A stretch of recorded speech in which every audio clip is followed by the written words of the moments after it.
ನಮಸ್ಕಾರ ಎಲ್ಲರಿಗೂ.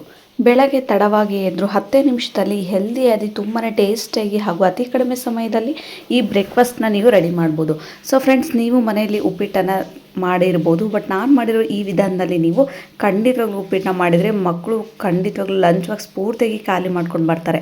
ಅಷ್ಟು ಟೇಸ್ಟಿಯಾಗಿ ತುಂಬ ಕಡಿಮೆ ಸಮಯದಲ್ಲಿ ಮಾಡ್ಬೋದು. ಬನ್ನಿ ನೋಡೋಣ. ಮೊದಲಿಗೆ ನಾನಿಲ್ಲಿ ಒಂದು ಪ್ಯಾನ್ಗೆ 1 ಟೇಬಲ್ ಸ್ಪೂನ್ ಆಗುವಷ್ಟು ತುಪ್ಪವನ್ನು ಹಾಕ್ಕೊಳ್ತಾ ಇದ್ದೀನಿ. ಒಳ್ಳೆ ಫ್ಲೇವರ್ ಬೇಕು ಅಂದರೆ ಉಪ್ಪಿಟ್ಟಿಗೆ ಕಂಪ್ಲೀಟಾಗಿ ನೀವು ತುಪ್ಪವನ್ನೇ ಹಾಕ್ಕೊಂಡು ಮಾಡಿದರೆ ನಿಜವಾಗ್ಲೂ ತುಂಬಾ ಹೆಲ್ದಿಯಾಗಿರುತ್ತೆ.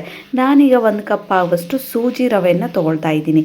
ಖಂಡಿತವಾಗ್ಲೂ ನೀವು ಕೂಡ ಸೂಜಿ ರವೆಯನ್ನೇ ತೊಗೊಂಡು ಮಾಡಿ, ತುಂಬಾ ಸಾಫ್ಟಾಗಿ ಬರುತ್ತೆ ಉಪ್ಪಿಟ್ಟು.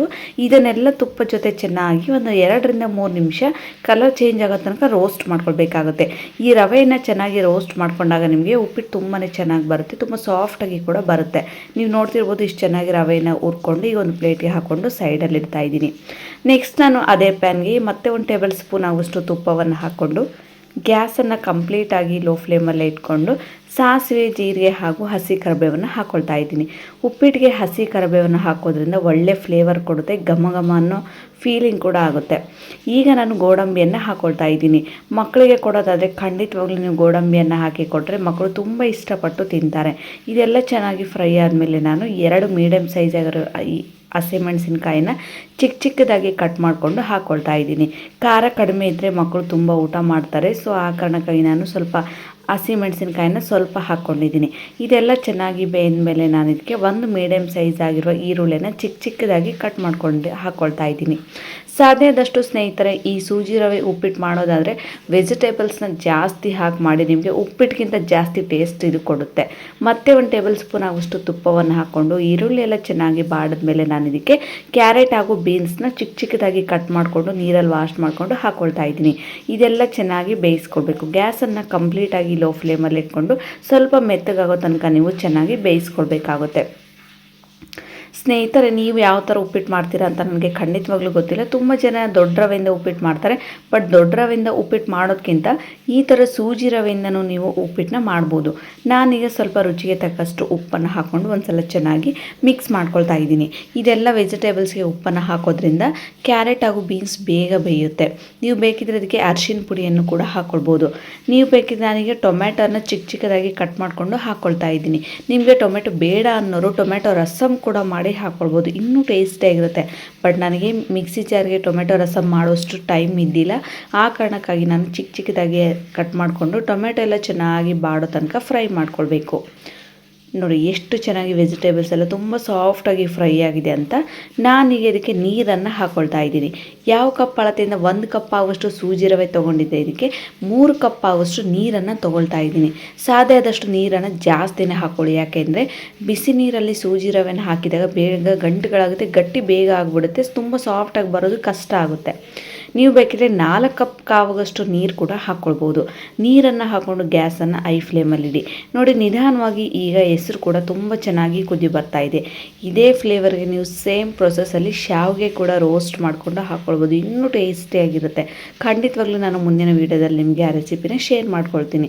ಯಾವಾಗಲೂ ಹೆಸರು ಈ ಥರ ಪಳ ಅಂತ ಕುದಿ ಬರಬೇಕು. ಅಂದರೆ ನಾವೇನು ಉಪ್ಪಿಟ್ಟಿಗೆ ರೆಡಿ ಮಾಡ್ಕೊಂಡಿರ್ತೀವಲ್ವ, ಆ ಹೆಸರು ಕುದಿ ಬಂದಾಗ ಮಾತ್ರ ನೀವು ರವೆಯನ್ನು ಹಾಕ್ಕೊಳ್ಬೇಕಂದ್ರೆ ಒಂದೇ ಕುದಿ ಹಾಕ್ಬಾರ್ದು. ಸ್ವಲ್ಪ ವೆಜಿಟೇಬಲ್ಸ್ ಎಲ್ಲ ಚೆನ್ನಾಗಿ ಬೇಯಬೇಕಲ್ವ, 1-2 ಕುದಿ ಚೆನ್ನಾಗಿ ನೀವು ಹೈ ಫ್ಲೇಮಲ್ಲಿ ಕುದಿಸ್ಕೊಂಡಾದ್ಮೇಲೆ ರೋಸ್ಟ್ ಮಾಡಿರುವಂಥ ರವೆನ ಸ್ವಲ್ಪ ನೋಡಿ, ನಾನು ಅಷ್ಟು ಸ್ವಲ್ಪನೇ ಹಾಕ್ಕೊಂಡು ಮಿಕ್ಸ್ ಮಾಡ್ತಿದ್ರು ಕೂಡ ಕೆಲವೊಂದು ಸಲ ಗಂಟುಗಳಾಗ್ಬಿಡುತ್ತೆ, ಬೇಗ ಗಟ್ಟಿ ಕೂಡ ಆಗಿಬಿಡುತ್ತೆ. ಈಗ ಗ್ಯಾಸನ್ನು ಕಂಪ್ಲೀಟಾಗಿ ನೀವು ಲೋ ಫ್ಲೇಮಲ್ಲಿ ಇಟ್ಕೊಂಡು ಕೈ ಬಿಡೋದು ಹಾಗೆ ಕಂಟಿನ್ಯೂಸ್ ಆಗಿ ಅದೆಲ್ಲ ನೀರು ಹೀರ್ಕೊಳ್ಳೋ ತನಕ ನೀವು ಚೆನ್ನಾಗಿ ಮಿಕ್ಸ್ ಮಾಡ್ಕೋಬೇಕಂದ್ರೆ ಗಂಟುಗಳು ಇಲ್ಲೇ ಇರೋ ಥರ ಮಿಕ್ಸ್ ಮಾಡಬೇಕು. ನೀವು ನೋಡ್ತಿರ್ಬೋದು, ನೋಡಿ ಸ್ನೇಹಿತರೆ, 1 ಕಪ್ ರವೆಗೆ 3 ಕಪ್ ಆಗುವಷ್ಟು ನೀರನ್ನು ಹಾಕಿದರೂ ಸಹ ಎಷ್ಟು ಬೇಗ ಸೂಜಿ ರವೆ ನೀರನ್ನು ಹೀರ್ಕೊಂಡ್ಬಿಡುತ್ತೆ ಅಂತ.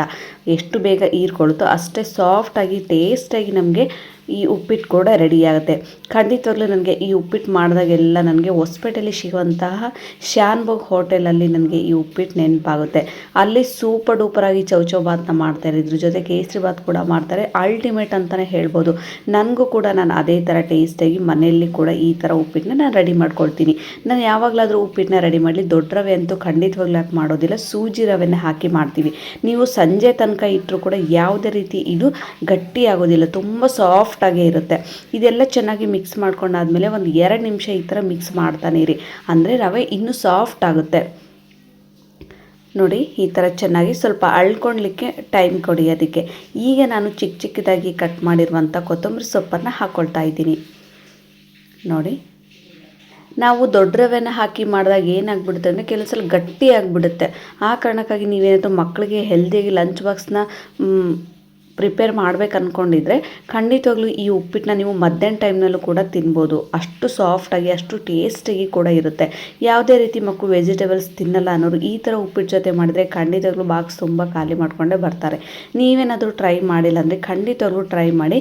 ಒಂದು 2 ನಿಮಿಷ ಆದಮೇಲೆ ನಾನು ಕೊತ್ತಂಬರಿ ಸೊಪ್ಪನ್ನು ಹಾಕಿ ಗ್ಯಾಸನ್ನು ಕಂಪ್ಲೀಟಾಗಿ ಲೋ ಫ್ಲೇಮಲ್ಲಿ ಇಟ್ಕೊಂಡು 1 ನಿಮಿಷ ಚೆನ್ನಾಗಿ ಅಳಿಸ್ಕೊಂಡಾದ್ಮೇಲೆ ಫೈನಲಾಗಿ ಗ್ಯಾಸ್ನ ಆಫ್ ಮಾಡ್ಕೊಳ್ತಾ ಇದ್ದೀನಿ. ನೀವು ನೋಡ್ತಿರ್ಬೋದು ಎಷ್ಟು ಸಾಫ್ಟಾಗಿ ಎಷ್ಟು ಟೇಸ್ಟಾಗಿ ಮನೆಯೆಲ್ಲ ಘಮ ಘಮ ಅನ್ನೋ ಥರ ಈ ಸೂಜಿ ರವೆ ಉಪ್ಪಿಟ್ಟು ಕೂಡ ರೆಡಿಯಾಗಿತ್ತು.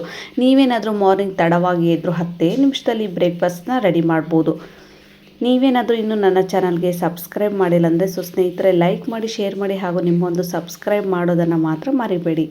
ನೀವೇನಾದರೂ ಟ್ರೈ ಮಾಡಿದರೆ ಖಂಡಿತವಾಗ್ಲೂ ನನಗೆ ಕಾಮೆಂಟ್ಸ್ ಮೂಲಕ ತಿಳಿಸೋದನ್ನು ಮಾತ್ರ ಮರಿಬೇಡಿ. ಯಾವುದೇ ಕಾರಣಕ್ಕೂ ಈ ಸೂಜಿ ರವೆ ಉಪ್ಪಿಟ್ಟನ್ನು ಮಾಡುವಾಗ ಸ್ವಲ್ಪ ನೀರನ್ನು ಕ್ವಾಂಟಿಟಿ ಜಾಸ್ತಿನೇ ಹಾಕ್ಕೊಂಡು ಉಪ್ಪಿಟ್ಟು ಮಾಡ್ಕೊಳ್ಳಿ. ನೀವೇನಾದರೂ ಬಿಗಿನರ್ಸ್ ಆಗಿರೋ 1 ಕಪ್ ಜಾಸ್ತಿನೇ ನೀರು ಹಾಕ್ಕೊಂಡು ಟ್ರೈ ಮಾಡಿ. ಸಿಗೋಣ ಮುಂದಿನ ವೀಡಿಯೋದಲ್ಲಿ. ಧನ್ಯವಾದಗಳು ಸ್ನೇಹಿತರೆ.